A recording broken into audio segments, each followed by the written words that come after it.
Hello everyone, welcome to Saru classes PCMB. और हम लोग ऑलरेडी बात कर चुके हैं electric field due to a dipole at axial point at equatorial point, और आज हम लोग डिस्कस करने वाले हैं जनरल पॉइंट के बारे में। उस वीडियो में मैंने आपको कुछ कंक्लूजन्स भी दिए थे जो कि काफ़ी इंपॉर्टेंट हैं। अगर आप 1 मार्क्स के क्वेश्चन के एस्पेक्ट में देखें तो वो काफ़ी इंपॉर्टेंट चीज़ें हैं और दे आर इम्पॉर्टेंट कि आप उन्हें याद रखें। तो अभी हम लोग डिस्कस करने वाले हैं जनरल पॉइंट के बारे में। अब जनरल पॉइंट के बारे में जैसा कि आप जानते हैं, लास्ट वीडियोस में हम लोगों ने इक्वेटोरियल पॉइंट की चॉइस करी थी और एक एक्सियल पॉइंट की चॉइस करी थी जो कि 0 डिग्री था विद डायपोल, और एक्सियल पॉइंट होता है 90 degree with respect to dipole. अगर आप में से कोई ऐसा है जिसने उन वीडियोस को नहीं देखा है तो firstly I would suggest you कि आप उन वीडियोस में जाएं। डिस्क्रिप्शन में लिंक मिल जाएगा आपको, आई बटन में प्लेलिस्ट मिल जाएगी, उसमें जाके आप उस वीडियो को देख लीजिए। एंड सेकेंडली, वहाँ पे जो फॉर्मूलेज है वही आपके एग्जैक्टली यहाँ पर इस्तेमाल होने वाले हैं। दैट्स वाई ये ज़्यादा इंपॉर्टेंट है कि आप पहले उन्हें देखें, अदरवाइज आपको इसमें एक्सप्रेशन समझ में आने वाले नहीं हैं। तो चलिए अब जनरल पॉइंट की बात कर लेते हैं। लाइक वी हैव सीन कि दिस इज थर्ड, हम लोग बात करने वाले हैं at any general point. Firstly इसका डायपोल का एक्सप्रेशन देखो। फर्स्टली मैं यहाँ बनाता हूँ आपका एक्सप्रेशन थोड़ा सा, you see, okay, just a minute.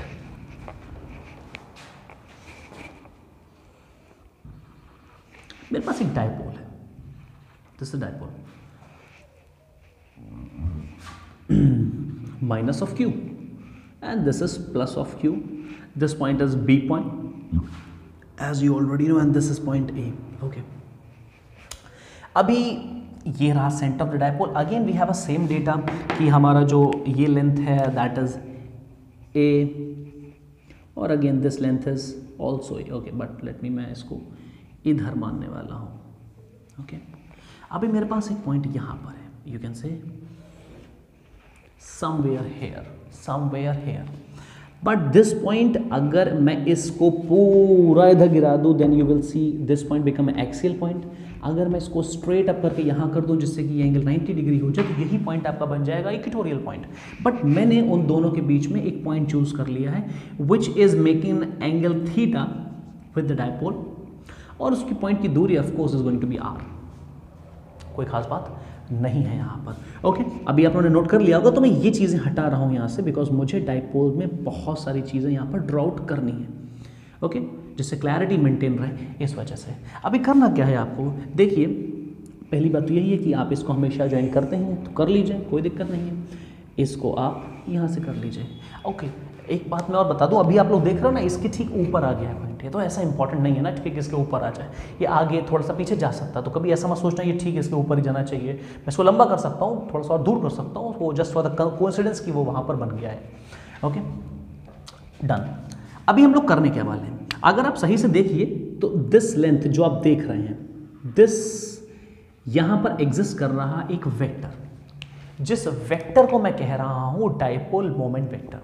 अगर ये यहाँ पर डायपोल रखा हुआ है that is equivalent of saying कि यहाँ पर एक वेक्टर रखा हुआ है जिसकी जो मैग्नीट्यूड है वो पी कैप है और जिसका जो डायरेक्शन है वो कुछ ऐसा है। अगेन एक बात और यहाँ पर देखो, ये रहा पी वेक्टर, और यहाँ पर एक लाइन ड्रॉ कर ली है जो है पी थीटा एंगल पर। तो हम लोग कर क्या सकते हैं, हम लोग मान सकते हैं हम लोग वेक्टर रेजोल्यूशन का इस्तेमाल कर रहे हैं और हम लोग कहेंगे इस पी का एक कंपोनेंट इधर आएगा जो होगा पी कोसाइन थीटा, और इसी के परपेंडिकुलरली एक और कंपोनेंट होगा जिसको मैं कहूँगा P sine theta, because rectangular resolution है तो इन पे 90 डिग्री का एंगल होगा बीच में। अब सेकेंडली, जितना मैग्नीट्यूड पी वेक्टर का है या जो भी डायरेक्शन पी वेक्टर का है वो इक्विवेलेंट है कि आप इन दोनों के मैग्नीट्यूड जोड़ दो, मतलब इन दोनों का वेक्टर सम कर दो, तो इन दोनों का जो रिजल्टेंट आएगा वो पी होगा, जिसका डायरेक्शन भी यही वाला होगा, जिसका मैग्नीट्यूड भी यही होगा जो पी का है यहाँ पर। ओके, सो हम लोगों के लिए यहाँ पर नोट करने वाली बात यहाँ पर ये है कि पी वेक्टर जो है वो इन दोनों के कंपोजिशन से बन सकता है। इसका मतलब जो भी इफेक्ट पी वेक्टर प्रोड्यूस करेगा, जो भी इफेक्ट पी वेक्टर प्रोड्यूस करेगा इस पॉइंट आर पर, वही इफेक्ट मैं ऑब्टेन कर सकता हूं पी कॉस थीटा का इफेक्ट निकाल लूं पी साइन थीटा का इफेक्ट निकालूं और उन दोनों इफेक्ट्स का सम कर दूं, तो वो इफेक्ट पी कैप का होगा। तो या तो पी कैप की वजह से, मतलब पी वेक्टर की वजह से फील्ड ऑब्टेन कर लो, नहीं तो पी साइन थीटा की वजह से अलग करो और पी कॉस थीटा की वजह से अलग करो, दोनों का वेक्टर सम कर दो, you going to get the same answer. Okay, तो हम लोग ये वाली अप्रोच फॉलो करेंगे। अब ये वेक्टर यहां पर रखे हैं, मतलब मैं इसको ऐसे देख सकता हूं, कैसे देखेंगे कि यहां पर P रखा है तो ये हुआ ये वाला वेक्टर, ये वाला डायपोल। अब यहां पर अगर ये डायपोल है तो इस डायपोल का डायपोल मोमेंट है P vector, so this can be thought as this. P cosine theta की जगह मैं यहां पर एक ऐसा डायपोल रख सकता हूं जिस डायपोल का dipole moment P of cosine theta हो, क्योंकि ये एरो उधर जा रहा है तो ये पॉजिटिव चार्ज होगा और यहां पर ये negative charge.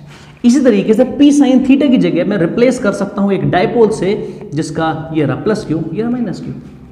So assembly of this dipole produce the same effect at this point as produced by the dipole इसके। Okay, the effect produced by the combination of these dipole will be same as produced by this dipole alone.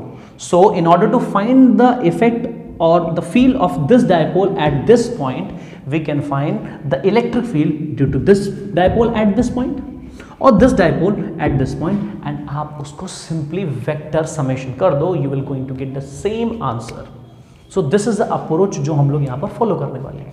अभी मैंने इससे ये दोनों चीज़ें अलग अलग बनाई है, मैं इन दोनों चीज़ों को यहीं पे इनकॉर्पोरेट करने वाला हूँ। And again we have the assumption इस डेरिवेशन में दैट कि the dipole length is very small, तो हमें पास अजम्पशन है the dipole is a small dipole, ठीक है ना, that means r is much larger than a, ये हमारे पास अजम्पशन है। मैं कंसिडरेशन नहीं लिखने वाला हूं तमाम। तो हम लोग करेंगे क्या, हम लोग यहां पर इसको कर लेंगे डिकम्पोज, नॉट डिकम्पोज, रिजोल्व कर लेंगे। So this component becomes P of cosine theta, और यू कैन से यहां पर एक डायपोल रखा है, ठीक है ना, ये रखा है इसका नेगेटिव और ये रखा है इसका पॉजिटिव, और इस डायपोल का डायपोल मोमेंट कोसाइन थीटा है, because dipole moment is associated with the dipole na. So if you have a dipole over here, you definitely going to have a dipole at this place. If you have a dipole moment इस तरीके से, then there must be a dipole which has got this dipole moment. तो मैंने P cos theta से associated एक dipole यहाँ पर बना दिया, डन। इसी तरीके से मैं यहाँ पर भी एक dipole ड्रॉ कर सकता हूँ, okay, this way. So this has to be negative and this has to be positive. अगर आपको इस पर डाउट हो तो देख लो, एरो इधर बनेगा ना, वेक्टर ये P साइन थीटा है ना, सो P साइन थीटा इस डायपोल का एक कंपोनेंट है, and definitely this component has got a dipole जो इसको डायपोल मोमेंट को रख रहा है, which the dipole which poses this dipole moment. तो मैंने यहाँ पर एक और डायपोल बना दिया। अब जरा चॉइस देखो सही से, एक बात को फॉलो अप करो। ओके, मैं इसको ऐसे बना देता हूँ, I hope you will have no trouble in that. Okay, this fine. अब सही से नोटिस करो, ये डायपोल के लिए ये पॉइंट इसकी एक्सिस पे लाई कर रहा है। The point P, you can choose this point as P. The point P is lying at the axial point of a dipole P cos theta. I can write this.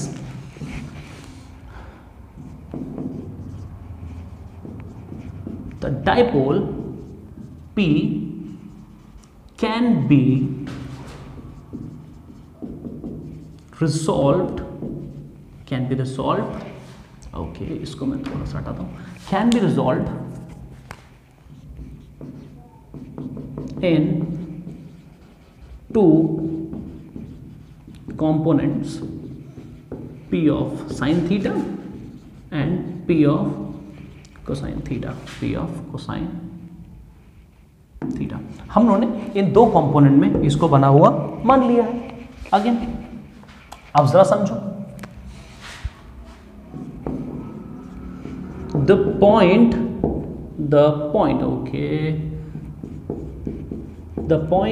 P for dipole P cos theta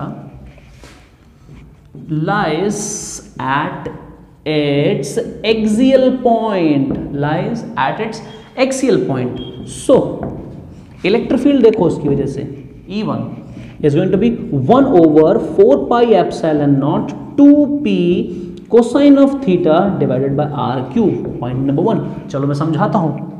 P cosine theta will behave as a dipole and this point जो है will behave कि इसका Excel point की तरीके से. ये point इस dipole को, अगर सब कुछ भूल जाओ, देखो ये इसके एक्सिस पर लाई कर रहा है, तो इस डायपोल का डायपोल मोमेंट P है, P cos थीटा, और हम लोगों ने पढ़ रखा है कि एक्सेल पॉइंट की वजह से, स्मॉल डायपोल की वजह से एक्सेल पॉइंट पर जो इलेक्ट्रिक फील्ड होती है वो होती है 2 times the dipole moment upon r cube. नहीं पता हो तो एक्सेल वाला वीडियो देख लो जाके, एक्सेल और इक्वेटोरियल पॉइंट वाला. ओके, सिमिलरली मैं यहां पर लिखने वाला हूं इस चीज को. ओके, यहीं पे ऐड करते हैं. चलो, similarly electric field due to P sin theta at P point पर P sin थीटा. अगेन देखो, कंफ्यूज मत होना, this P signifies a dipole moment and this P signifies the position of the point. ठीक है ना, तो confuse मत होना भाई प्लीज. ठीक, एट P ये कितना होने वाला है जरा देख लो. अब जरा देखो, ये पॉइंट अगर मैं इसको ऐड करूं, जो कि मैं नहीं करने वाला हूं, मैं इधर बनाता हूं. ये डायपोल के लिए P point will behave as its equatorial point. क्यों? Because ये डायपोल इस डायपोल के साथ 90 डिग्री पर है. Why?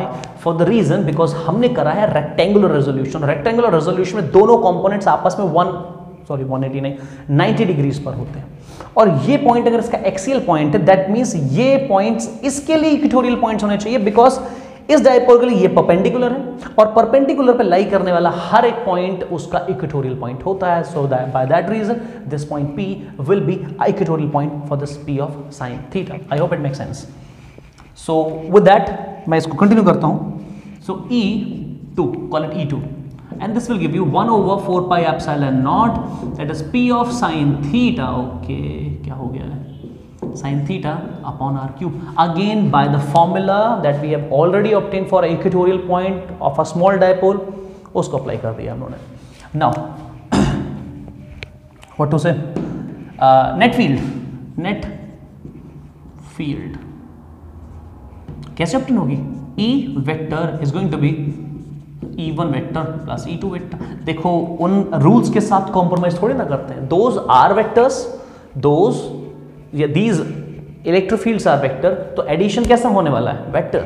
बट अगेन मैं डायरेक्शन के बारे में कुछ बता दूं. अगर आप लोग यू रिमेंबर कि हम लोगों ने पढ़ा था एक्सियल पॉइंट की वजह से field is always along the dipole. So ये डायपोल ऐसा जा रहा है, so E1 going to be this way. This has to be the value of the E1. Okay, please do understand. Axial point पे dipole की वजह से जो फील्ड होती है that is along the dipole moment, और डायपोल मोमेंट इधर point कर रहा है, तो electric field at this point due to this dipole has to be in this direction. E1 again E2 हमारी फील्ड है इक्वेटोरियल पॉइंट पर, और इक्वेटोरियल पॉइंट पर हम लोगों ने पढ़ा था कि डायपोल की वजह से जो इलेक्ट्रिक फील्ड होती है वो हमेशा, that electric field is always opposite to that of the electric dipole movement. अब इसका डायपोल मूवमेंट ऐसा है, सी ये है dipole movement P sin theta. मुझे पता है आप लोग समझ रहे हो, P sin थीटा इधर जा रहा है, ये दिस वे. सो इसकी इलेक्ट्रिक फील्ड इस पॉइंट पर ऐसी होनी चाहिए, बिकॉज डायपोल मूवमेंट अगर ऐसा तो इलेक्ट्रिक फील्ड ऐसी है. मैं इस बात पे डिस्कशन कर चुका हूं, मैंने लास्ट वीडियो में कंक्लूजन्स डाले हुए हैं. लास्ट में वो यही है, क्योंकि हमें यूज करने हैं यहाँ पर. डायपोल मूवमेंट इधर, तो जिस पॉइंट पर आप डिटरमाइन कर रहे हैं वो इधर जाने वाला. मैं एक बार डायग्राम से बना देता हूं. अगर ये हमारा डायपोल था नेगेटिव और ये रहा पॉजिटिव, तो इलेक्ट्रिक फील्ड जो है वो आपकी इधर आती है और डायपोल मोमेंट इधर होता है. तो ये बता रहा है. अच्छा, ये मत देखो इनके बीच में गैप है.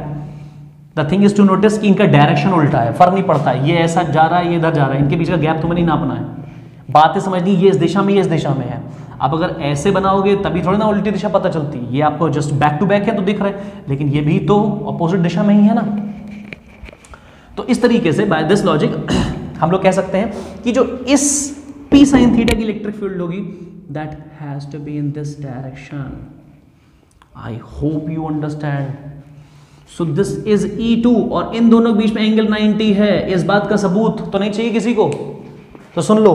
एक्सियल की फील्ड ऐसी है, इसकी फील्ड इसके अलोंग है, और एक्सियल पॉइंट और इक्वेटोरियल पॉइंट आपस में 90 डिग्री पर होते हैं, तो इनके बीच की फील्ड जो होंगी वो भी 90 डिग्री पर होंगी।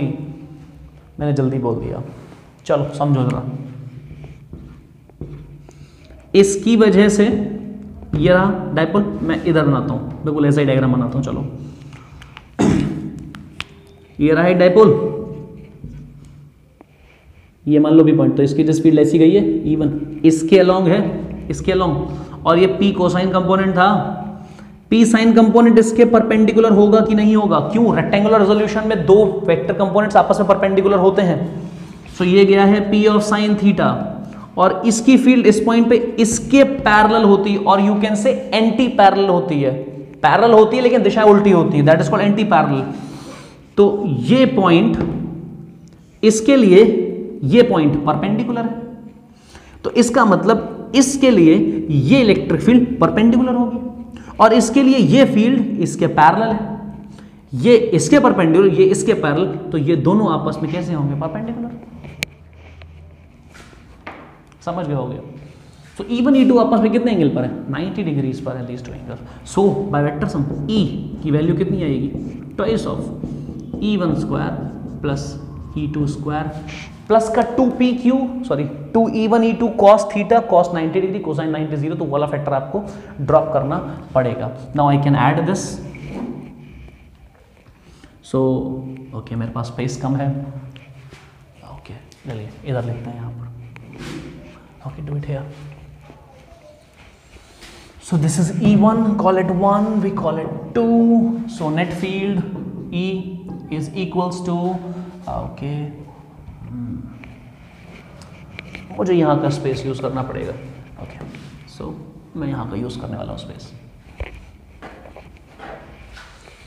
So E is equals to, E1 की वैल्यू प्लेस करो 1 over 4 pi epsilon naught 2PQ cosine of theta divided by r cube, this is whole square 1 over 4 pi epsilon naught, not 2, this is simply p of sine theta upon r cube to the whole square, again under root.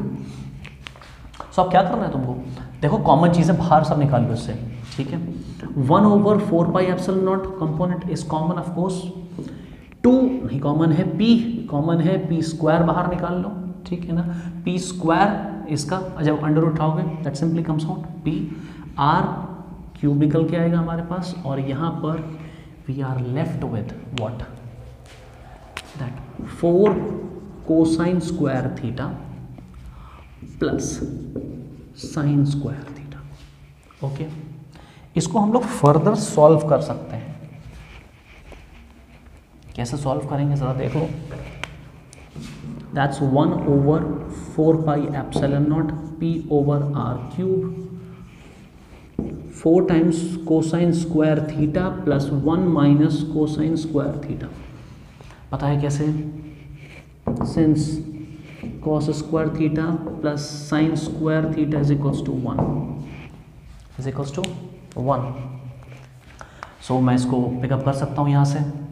This something means 1 over 4 pi epsilon r cube, and this something is 3 cosine square theta plus 1, and that something is the general expression of the electric field due to a dipole at any general point, not axial, not equatorial. That's a general point field. Okay, one more fact. क्या मैं इस फॉर्मूले से axial point की field obtain कर सकता हूँ? बिल्कुल ऑब्टेन कर लेंगे। बस firstly you need to understand ये बात कि अगर ये जनरल पॉइंट है और आपको इक्वेटोरियल ये इस पॉइंट पर आना है, so this is theta and for this point theta has to be 90, so sorry 0 for axial point theta is 0 degree. यहाँ पर 0 रख के देखो, यहाँ पर 0 रख के देखो, and cosine of 0 is 1, 3 plus 1 4, और 4 का under root 1 over 4 pi epsilon naught p upon r cube, आप पास बचा है 3 plus 1, because cosine square of theta is going to be 1, और हम लोग 3 plus 1 4 कर लेंगे, अंडर रूट 2 निकाल लेंगे। So by that thing this is 2 for equatorial point, for equatorial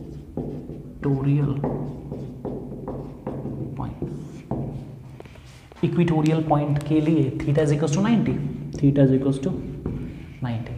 सो ये चीज़ हो जाएगी 0 and E is equals to 1/4 pi epsilon naught, 1/4 pi epsilon naught and that is simply r³। देखो सिमिलर एक्सप्रेशंस आ गए। So that is how the electric field due to a general point can be obtained. So I hope आपको वो समझ में आया। काफ़ी थोड़ा सा बस यहाँ पर लॉजिक्स है वो डिफरेंट है, बाकी सब कुछ सेम है। सो इसके साथ मैं इस वाले लेक्चर को बाइंड अप करता हूँ। नेक्स्ट हम लोग पढ़ेंगे डाइपोल्स के बारे में। डाइपोल्स को अगर हम लोग इलेक्ट्रिक फील्ड में रखते हैं, यूनिफॉर्म इलेक्ट्रिक फील्ड में, तो क्या होता है, और नॉन यूनिफॉर्म इलेक्ट्रिक फील्ड में रखते हैं तब क्या होता है। और साथ हम लोग ये भी पढ़ लेंगे कि इलेक्ट्रिक फील्ड यूनिफॉर्म होने का मतलब क्या होता है, इलेक्ट्रिक फील्ड नॉन यूनिफॉर्म होने का मतलब क्या होता है। सो विद दैट मैं इस लेक्चर को कंक्लूड करता हूँ। See in the next lecture everybody. Conclude करता हूँ, मिलेंगे आपसे नेक्स्ट लेक्चर में। So till then good bye.